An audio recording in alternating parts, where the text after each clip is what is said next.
Hello everybody, welcome back to Reaper Minis TV. For this episode, we're going to start with a...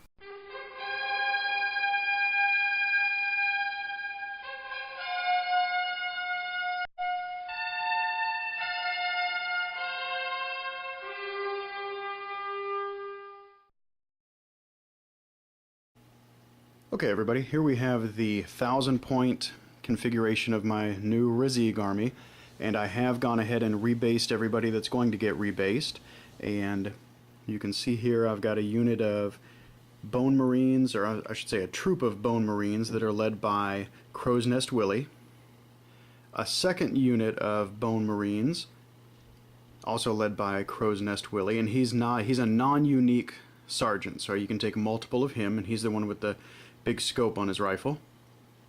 And then my third troop is led by Mr. Blood, and that's this guy here, and they're just pirate crew members or crewmen, and they have pistols and sabers and such, and there's also a sea hag that's going to be coming out of the water there. And I've got 3 soul cannons. Now I haven't rebased them yet, and I haven't decided if I'm going to or not. I might put the crewman or the firer on a 40mm base with the cannon, or I might just leave them all separate so I can position them easily.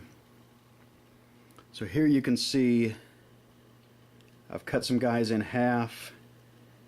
I'm going to put water effects there to where they're standing in the water, coming out of the water.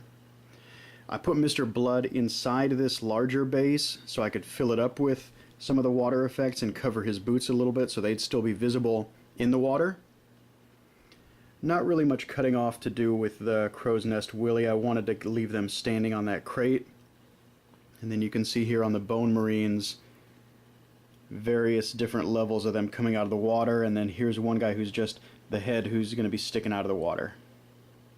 Now on most of the bases I have some filling in to do of where the slota tab is.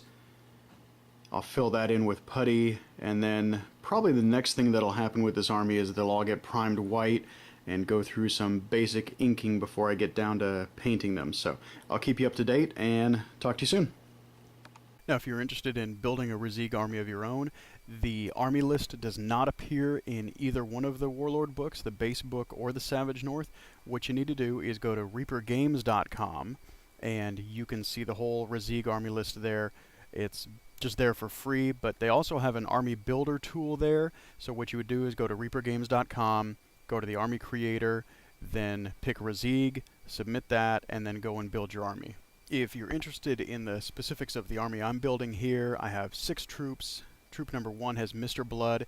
He's carrying a book of tactics with him, which gives him the tactician ability, 5 skeleton crewmen, and a sea hag. Troop 2 has Crow's Nest Willie and 5 Bone Marines.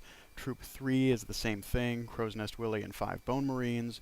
Troops 4, 5, and 6 are all duplicates. They're a soul cannon, and I've got an enhancement on them to make it a magic ranged weapon, which gives them +1 to their ranged attack value, so it makes them a little more accurate. Okay, we'll get back to some regular reviews now. Okay everybody, here we have another very large model. It's from the Dark Heaven Legends line. This is Korg Iron Skull, a fire giant king. And let's go ahead and bust it open.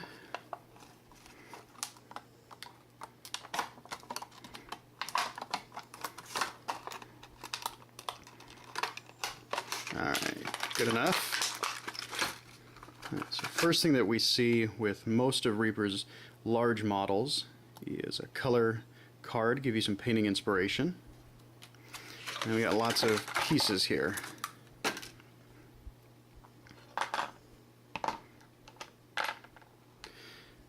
So we've got just 5 pieces for such a large model.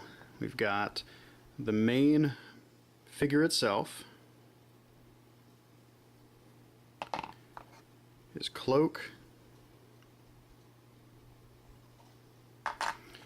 part of his sword, and then so we've got a hand here and a couple other bits of chain. And for him, I guess, sort of trinkets or adornments, but pretty large for anybody who's not a fire giant. Alright, so if we go back to our picture for a second, we can see that this hand is going to go here, and then the sword is going to go placed there.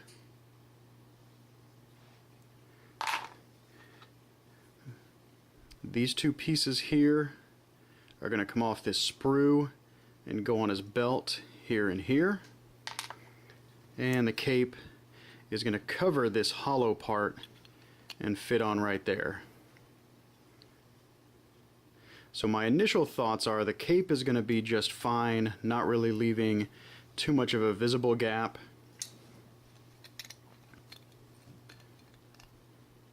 Really a little bit of a gap back there. Not really anything on this side at all. So that should be fine. These two extra bits are going to fit right into a little void here and here. Should be no problem with those. Now the hand fitting on right there, that should be easy enough. Probably no issues there. The sword fitting on here, you know, on closer inspection, looks like this may have broken, on closer inspection, which on the top here and the bottom here, looks like those might have been cast as a single piece and broken in the blister, which this, for such a large miniature, this is the small joint on the miniature. So having this much heavy metal packed into one blister pack there, I'm not too surprised that that might have happened. Probably an easy fix to pin and glue these two together or epoxy it together. It looks like it broke. It may have been purposefully done that way, but I would doubt it. So pin that there and he should be good to go. Now, by purposefully done, I do not mean somebody at Reaper went and busted the figure. I mean that it could have been intentionally cast as two pieces, the hand and the sword. But when I look at it, and it's got a little bit of a jagged edge there that looks like a break, not like cast to fit together that way, my thinking really is that it was cast as a single piece and might have broken in the blister just during transport, because it's a big heavy piece, or several big heavy pieces of metal. So I think it's something that would be easy to fix.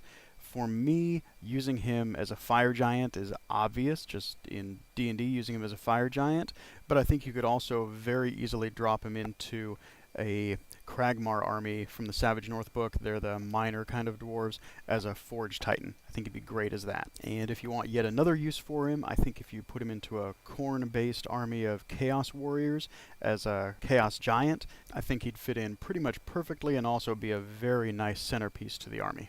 Okay, here we have another large blister to look at. It's a Deathspinner spider, and we'll cut it open and dump everything out like we normally do.